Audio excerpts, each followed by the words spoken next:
గోపి అని పేరు గల వాళ్ళు మన్నించాలి. ఎందుకంటే వాళ్ళను ఉద్దేశించి అంటలేదు, లేదా వాళ్ళ పేరుని బద్నాం చేయాలని అనుకోవట్లేదు. ఎందుకంటే ఇది మనోభావాల యుగం కాబట్టి. కానీ గోపి అంటే గోడ మీద పిల్లి అనేటువంటి వాటం కిందన కొంతమందిని అంటారు. అది పేరుని బట్టి కాదు, ఇక్కడ వీళ్ళకి పెట్టినటువంటి పేరు అది. అందులో ఓవైసీ నెంబర్ 1 అనమాట.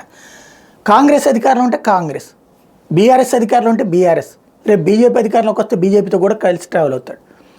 చంద్రబాబుతో కూడా మొదట్లో బాగానే ఉన్నాడు. ఆ తర్వాత ఓవర్ యాక్షన్ చేసినటువంటి సందర్భంలో చంద్రబాబు చెమడాలు ఎక్కదీయమంటే అప్పట్లో ఒంటి మీద వాతలు తగిలేలాగా పోలీసులు కొట్టినటువంటి సంఘటన ఉంది.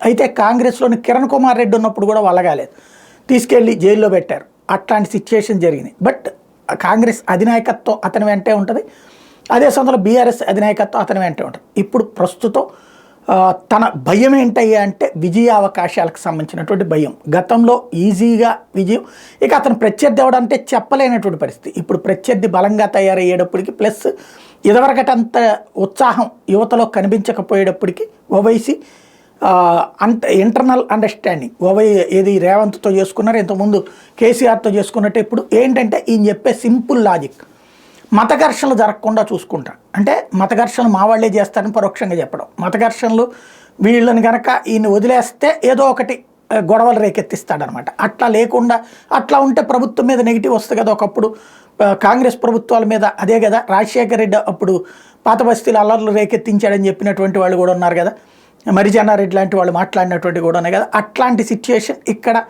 లేకుండా చూడాలంటే ఓవైసీని కాకబట్టాలి. ఓవైసీని కాకబట్టేందుకు నాడు కేసీఆర్, నేడు రేవంత్ వాళ్ళ యొక్క అవసరాన్ని దృష్టిలో పెట్టుకుని ఓవైసీ తన పనులు తను చేయించుకుంటాడు. తనకు కావాల్సినటువంటి కాంట్రాక్ట్లు, తనకు కావాల్సినటువంటి భూముల ఇది అలాగే వాళ్ళకి మద్దతు ఇస్తుంటాడు. ఇప్పుడు ప్రారంభమైంది, జరిగింది, జరగబోయేది అదే.